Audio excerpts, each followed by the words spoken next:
Goşoýunyň awtory we goşoýuny okan Oğulbek Saparowa oýlap tapyjy şahyr. Yaprak, uğrap sollu deyip, atma yaprağı.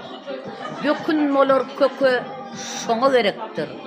Kış gelir, yaz gelir, siňer topragy melhem alan agaç. Uzun direktir. Yaprak sarılsa-da öz örkü vardır. Kaçan şakasından düşmez ulağı. Yaprak uğrasa-da daraqçı zardır.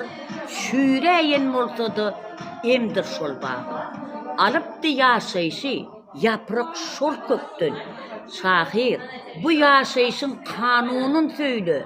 Yaprak solsun kaçsın, çıkmaz hiç çekten sebebi dünyanın kurduş şeydi.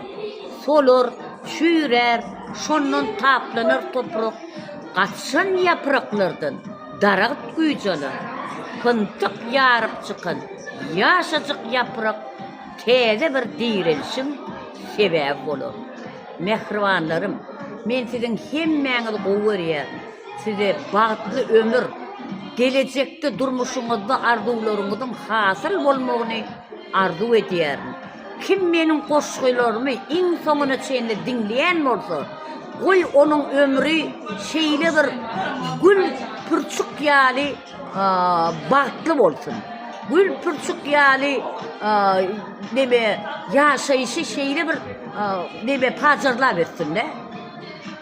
Edýän işlerim uğruna bolsun. Hoş sağ olun.